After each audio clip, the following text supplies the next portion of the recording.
Hi friends. இன்றைக்கி என்ன ஒரு விஷயம்னா, இன்றைக்கி நான் வந்து கடை சாப்பாடு. இன்றைக்கி வந்து எங்கள் ஊரில் வந்து தோசை வாங்கிட்டு வர சொன்னேன். தோசை வந்து வாங்கி சாப்பிட்லாம் அப்படிங்கிற ஒரு மூடில் சாப்பாடு வாங்கிட்டு வர சொன்னேன். எவ்வளவு 2 தோசை வாங்கிட்டு வர சொன்னேன். தோசை 12 ரூபான்னு சொன்னாங்க.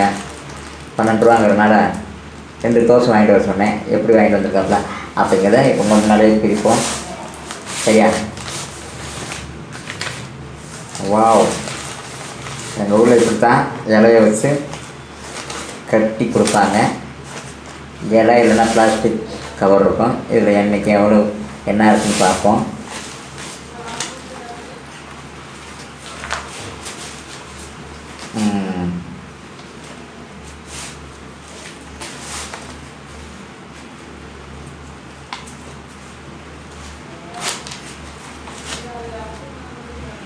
வாவ்!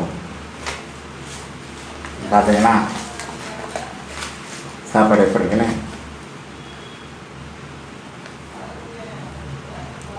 சட்னி இது.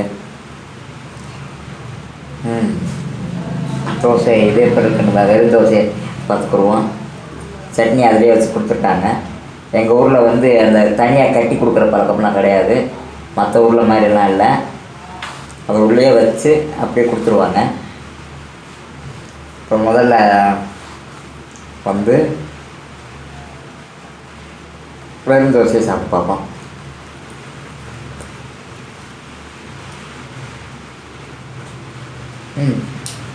சாப்பிட்டாரு. இப்படி தான் எங்கள் ஊரில் இருக்கும்.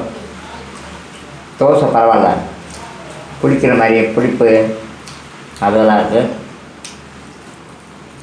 இப்போ தக்காளி சட்னி எடுத்து சாப்பிட்டு பார்ப்போம்.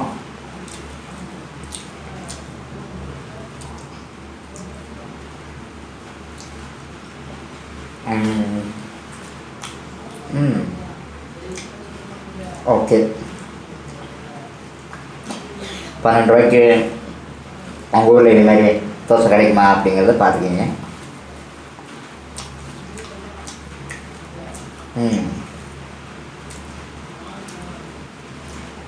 சட்னியோட சாப்பிட்டு பார்ப்போம்.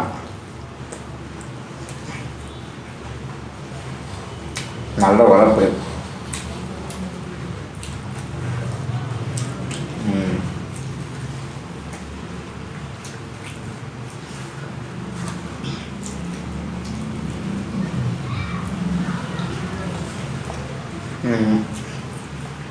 பார்த்தீங்கன்னா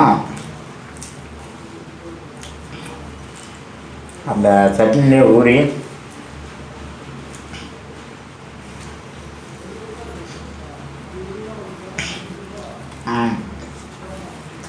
இருக்கு.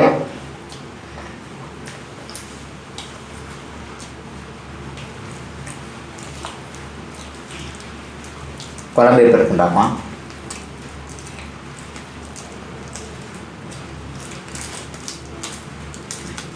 எங்கள் ஊரில் நூல் தான் எடுத்து கொடுப்பாங்க. தப்பாலாம் கிடையாது.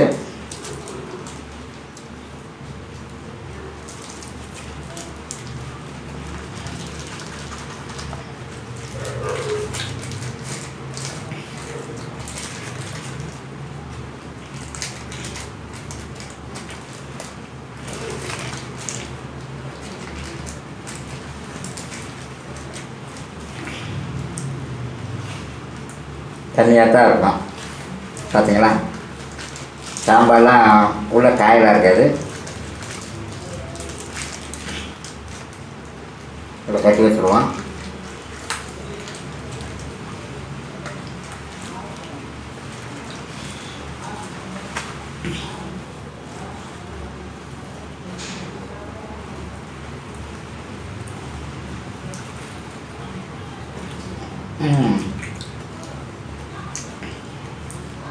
அது பரவாயில்ல. முள்ளங்கி வாடை அடிக்குது. கொஞ்சம் உரப்பு இல்லை. உரப்பு கொஞ்சம் குறையுது. அந்த சட்னியோடு சாப்பிடும்போது தான் வளர்ப்பு. எங்கள் ஊருக்கு வந்தீங்கன்னா இது வந்து சாயந்தரம் இந்த கடையை திறப்பாங்க. மெயின் ரோட்லேயே இருக்குது இந்த கடைப்பாரு. கடைக்கு பேரெலாம் கிடையாது. சிம்பிளாக ரமேஷ் கடைன்னு சொன்னால் தருவாங்க. 12 ரூபா தான் தோசை. நம்ம விழாவில் 12 ரூபா. நாளைக்கு எந்த கடையில் வாங்கி சாப்பிட்லாம் அப்படிங்கிறத தெளிவாக சொல்ல. அந்தளவுக்கு ஒருத்தன்னு சொல்ல முடியாது, அதே போல் மோசம்னு சொல்ல முடியாது. கொடுத்த காசுக்கு ஒருத்தா இருக்குது. இப்போ சாப்பாடு கொடுத்த காசுக்கு கரெக்டான ஒருத்து. எனவே தேங்க்யூ. ஃபாலோ பண்ணுங்கள். நாளைக்கு என்ன சாப்பாடுங்கிறத நாளைக்கு வீடியோவை போடுறேன். ஃபாலோ பண்ணுங்கள், சப்ஸ்கிரைப் பண்ணுங்கள், லைக் பண்ணுங்கள். ஓகே, மீண்டும் நாளை சந்திப்போம் அடுத்த வீடியோவில். தேங்க்யூ, பாய்.